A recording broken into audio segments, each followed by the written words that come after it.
आता हेमिस्फियर या शब्दाचा अर्थ समजून घेऊया. सर्वप्रथम मराठी अर्थ गोलार्ध, अर्धगोल. हेमिस्फियर हा शब्द नाऊन म्हणून वापरला जातो. मराठीत समजून घ्या. हेमिस्फियर म्हणजे एखाद्या गोल वस्तूचा अर्धा भाग. पृथ्वीच्या संदर्भात विषुववृत्तामुळे पृथ्वीचे दोन भाग होतात. उत्तर गोलार्ध नदर्न हेमिस्फियर आणि दक्षिण गोलार्ध सदर्न हेमिस्फियर, म्हणजेच पृथ्वीचे दोन अर्धे भाग.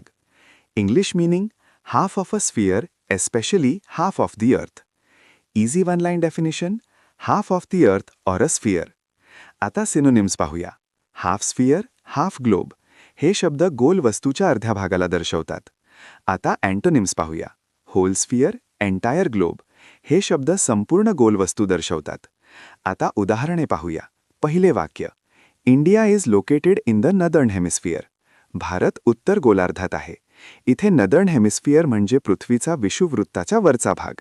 आता मित्रांनो, थोडा विचार करा. व्हिडिओ थांबवा आणि खालील प्रश्नाचं उत्तर कॉमेंटमध्ये लिहा. India lies in the dash hemisphere. A southern, B northern, C western, D eastern. तुम्हाला इंग्रजी मोफत आणि सोप्या पद्धतीने सुधारायचे आहे का? नियम अकॅडमीचा बेसिक इंग्लिश व्होकॅब्युलरी आणि ग्रामर कोर्स पूर्णपणे मोफत जॉईन करा.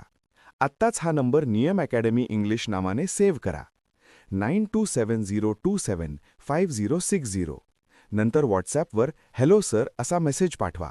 दररोज व्हिडिओ प्लस MCQ सराव मिळवा. नंबर सेव्ह केल्यावरच लिंक उघडतील.